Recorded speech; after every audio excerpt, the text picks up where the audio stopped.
Your outcomes in life are often a lagging measure of your habits. A lot of the time people talk about, I want to have more money, or I want to lose weight, or I want some kind of result. But the truth is, your bank account is a lagging measure of your financial habits. Your weight is a lagging measure of your eating habits. Your knowledge is a lagging measure of your learning and reading habits.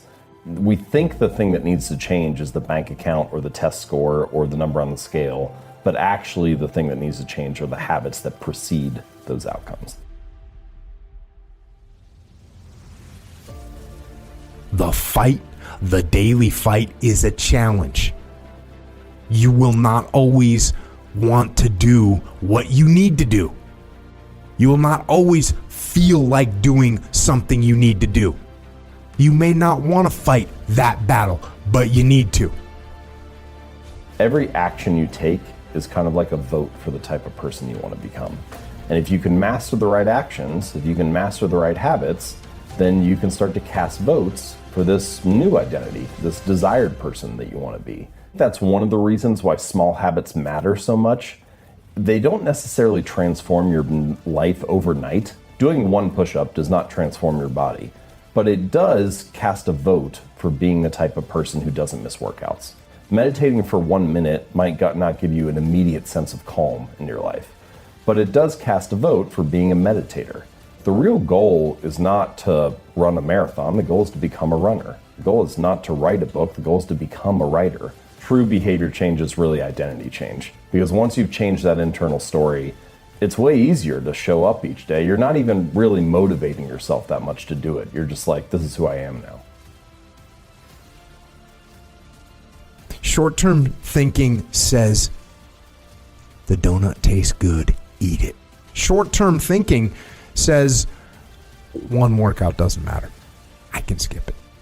Short-term thinking encourages you to make short-term emotional decisions that hurt you in the long run.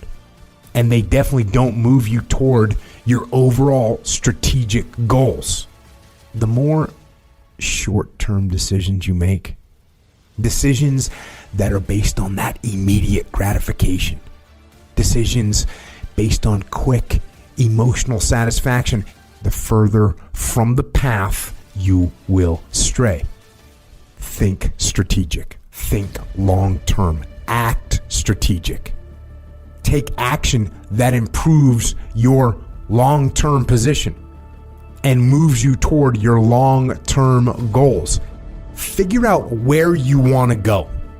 Figure out who you want to be. Figure out what you are trying to do with your life. Write them down. What are you saving for? What are you working toward? What kind of physical condition do you want to be in? What kind of relationships do you want to have? What skills are you trying to develop? You have to explain to yourself the why. Why do you want to save money? Why do you want to be in that physical condition? Why do you want those relationships, or why do you want those skills? You are your own leader. Give yourself the mission and explain the why behind those goals. Write those things down in simple, clear, concise language. Read it before you go to bed. Read it when you wake up. Read it every day until it is embedded in your brain. You need to win battles in order to win the war. You need to get out of bed. You need to run. You need to work out. You need to read and study and practice. And you need to do things that you don't necessarily want to do. And I know that can be hard. That's why people lose the war. That's why people never achieve their strategic goals. One missed workout at a time. One donut bypasses security, and then another, and then another, and it all adds up. Why? Because we don't think about the big picture. To win tactically, we have to think strategic all the time. Think strategic all the time. Before any action or any inaction, ask yourself this question: what I am doing, what I am about to do, Is it going to help me get where I am going? Is this action going to make me stronger or weaker? Is this action going to make me smarter or more skilled? Will this action move me toward the strategic long-term goals I am trying to achieve in my life? Don't rationalize. Don't negotiate. That is where discipline comes from. Discipline is rooted in the truth we tell ourselves, and discipline delivers long-term strategic success.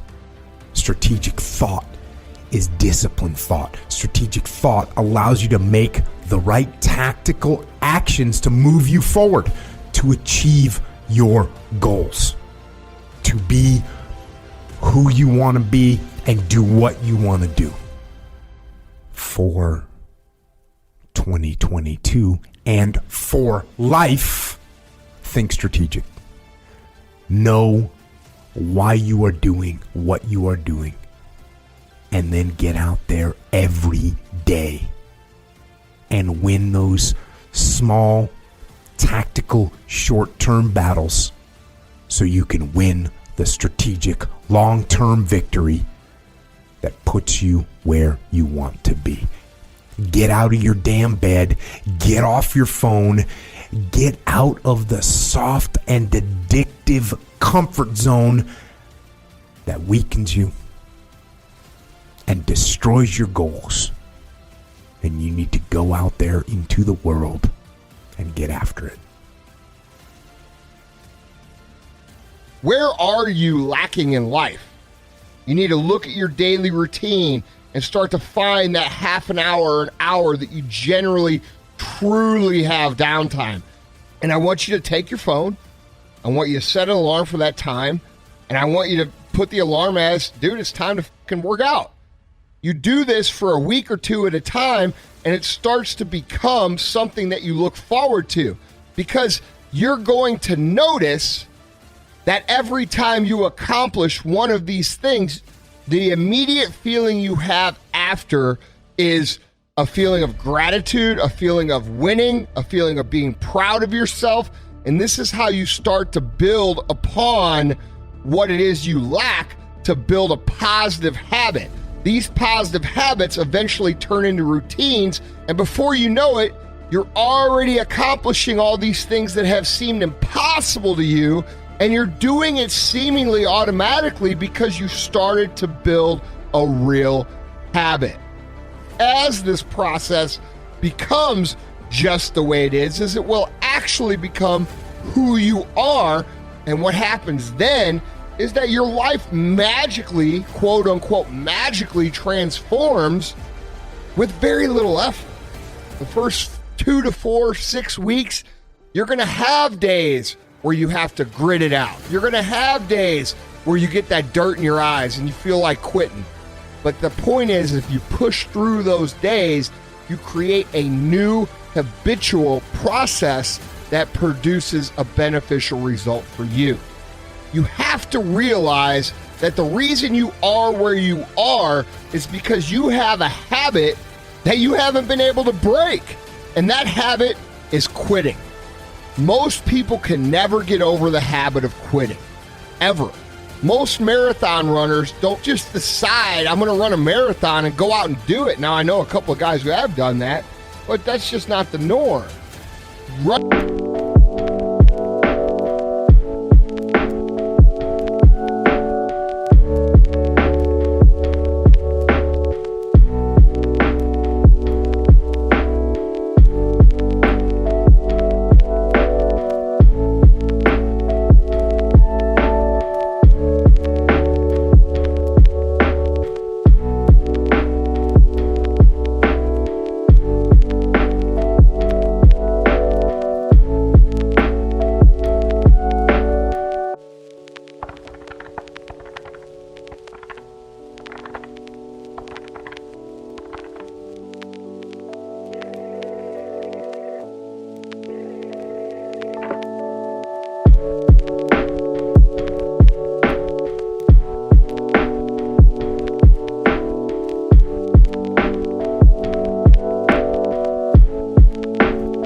marathon is the process that is a result of the habit of running. People who start running, they eventually, the first couple weeks, they're like, this sucks. They stick with it, and they eventually start to form a habit that they continue to build upon. And this is the same in every single area of life, whether it be dieting, whether it be working out, whether it be maintaining healthy relationships, whether it be becoming financially successful. Consistency is always the key, and you have to put work into developing, and I mean conscious work, into developing your routine and habits. Because if you don't, it will always be a fight. It will always be a struggle, and that's not what we want to live like. And that starts by being conscious of how we create habits, being conscious of which habits we have, and being conscious of implementing the habits we have in areas that were great into areas that we struggle. It's necessary for you to foster these habits in multiple areas of your life. That's the big kicker here. You can't just win in one area and then let the other...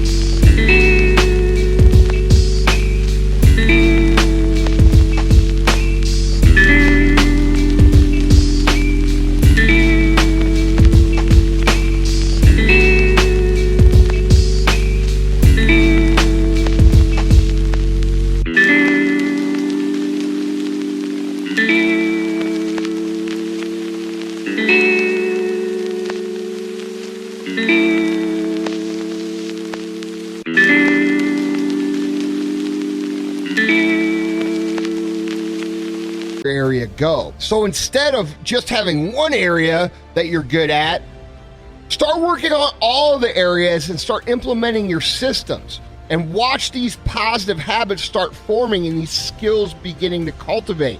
These things compound, they go together. When you realize you're spending your time in more productive ways, you start to notice when you're slacking off more.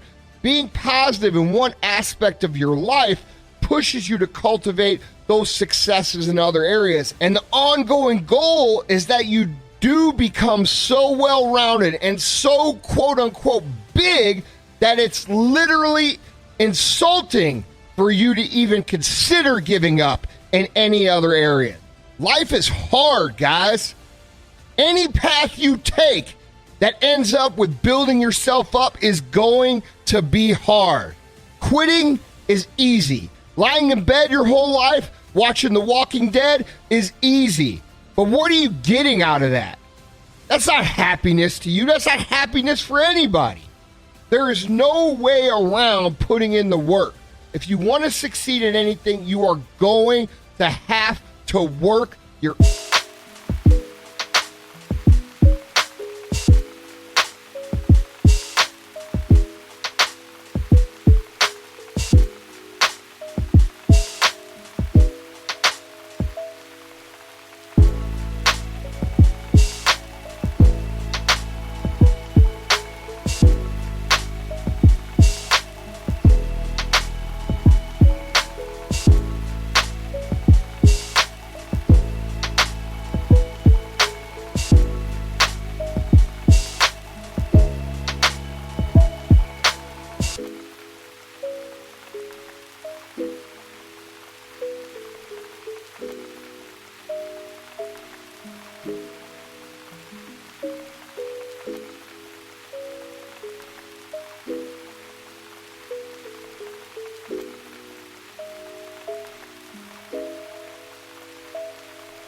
ass off for a really long time.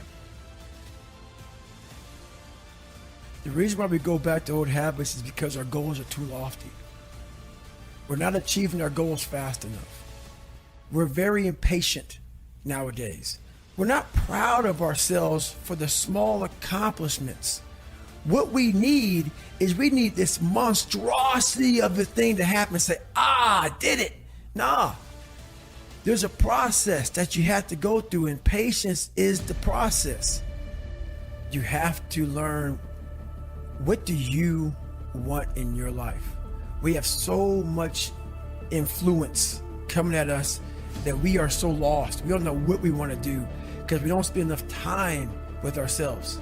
And it's okay to sit in a room by yourself in a chair and just think about you, where I want to be. Where do I see myself tomorrow, the next year from that? And it takes a lot of self-discipline.